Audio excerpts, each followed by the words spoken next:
गौतम बुद्ध ने संन्यास लेने के बाद अनेक क्षेत्रों की यात्रा की। इस दौरान उन्हें तरह तरह के लोग मिले। कोई अपनी परिस्थिति से परेशान तो कोई गौतम बुद्ध के रूप और व्यक्तित्व से हैरान था। एक बार वह एक गांव में पहुंचे। वहां एक स्त्री उनके पास आई और उनसे बोली, आप तो बिल्कुल किसी राजकुमार की तरह लगते हैं।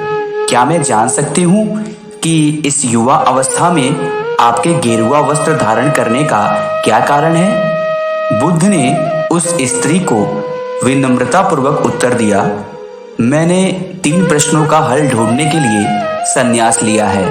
यह शरीर जो युवा व आकर्षक है जल्दी ही वृद्ध होगा, फिर बीमार होगा और अंत में मृत्यु अवस्था में चला जाएगा।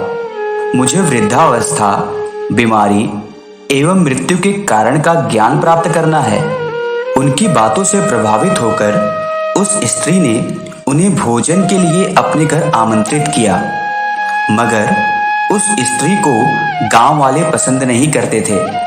शीघ्र ही यह बात पूरे गांव में फैल गई कि महात्मा बुद्ध उस स्त्री के घर भोजन करने जाने वाले हैं। गांव के लोग उनके पास आए और आग्रह किया कि वह उस स्त्री के घर भोजन करने ना जाएं। कारण पूछने पर उन्होंने बताया कि वह स्त्री चरित्रहीन है। बुद्ध ने गांव के मुखिया से पूछा, क्या आप भी मानते हैं कि वह स्त्री चरित्रहीन है? मुखिया ने कहा, मैं शपथ पूर्वक कहता हूं कि वह स्त्री बुरे चरित्र वाली है। कृपया आप उसके घर न जाएं। बुद्ध ने मुखिया का एक हाथ पकड़ लिया और फिर बुद्ध ने कहा कि आप ताली बजाइए। मुखिया ने कहा, मैं एक हाथ से ताली नहीं बजा सकता। मेरा दूसरा हाथ आपने पकड़ रखा है।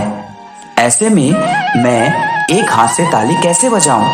बुद्ध बोले, जैसे एक हाथ से आप ताली नहीं बजा सकते, वैसे ही वह स्त्री केवल अकेले ही चरित्रहीन नहीं हो सकती जब तक इस गांव के पुरुष भी चरित्रहीन ना हो। अगर गांव के सभी पुरुष अच्छे होते तो वह स्त्री कदापि ऐसी ना होती।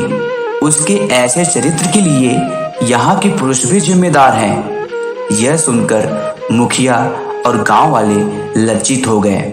इस तरह गौतम बुद्ध ने स्त्री को चरित्रहीन बताने वाले गांव वालों की सोच को बदल दिया और वह वहां से आगे के लिए बढ़ चले।